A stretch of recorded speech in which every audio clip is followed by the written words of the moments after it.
Who better to know what's going to happen in 2012? Well, the guy with his finger on the pulse of the market, the CEO of NASDAQ, Bob Greifeld. So what is your outlook for this year? I would say when you look at the U.S. from a macroeconomic point of view, we see the economy taking slow but steady steps towards healing. Right? Most of the numbers we see have a positive undercurrent to them. Now, what's working against that is when the government does get serious about reducing the deficit, we have to understand that this deficit spending is stimulus spending. So as we get serious about reducing the deficit, we'll be reducing stimulus to the economy. What are your plans for this year for NASDAQ? Well, one is, we operate on a global basis, so we have to bring things down somewhat on a sector basis. We see here in the States that our IPO pipeline is very strong.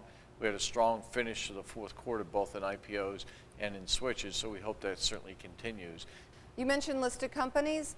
You've had a spate of big names come over to NASDAQ. So what do you think is drawing these companies over to you away from the stock exchange? Yeah, we're quite proud of the switches we had in the fourth quarter. We finished the quarter with Texas Instruments, Wendy's, Viacom coming to NASDAQ. When you look at our value proposition, it's quite strong. One is we charge a fair price for our listing fees. Two is, you can witness by our facilities here, we give great visibility to our listed companies, great platform for them to extol the virtues of their brands and their products. And three, and probably most important in the current environment, is what can we do for these companies that is meaningful.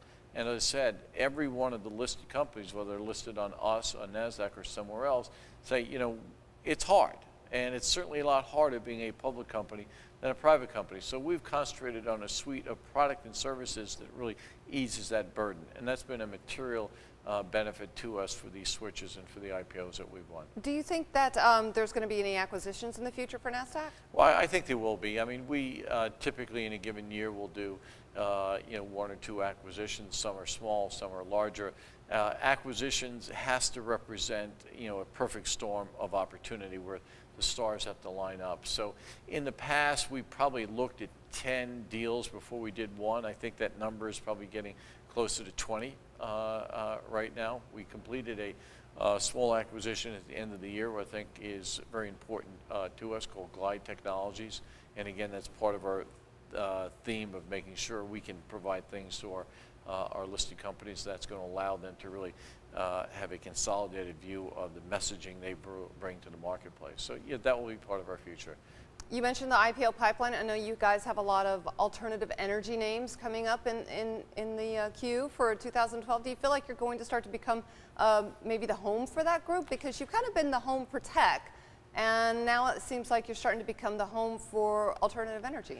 Yeah, I would say when you look at the NASDAQ brand, it's stronger its attributes about innovation, entrepreneurial activity, and growth. So that encompasses a wide range of industries. There's not too many public companies that don't want to have a growth mantle to them.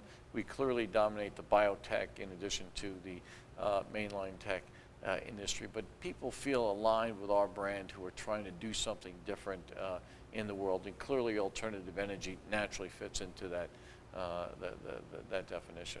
All right, so are we going to sit here in December and see a green screen at the end of the year? I believe so. I don't have a crystal ball, but as I said, we see this economy slowly healing. Unemployment numbers come down on a consistent basis. We see, as you and I spoke about, an increase in manufacturing employment and activity in this country. So I think it's on a strong growth trend line.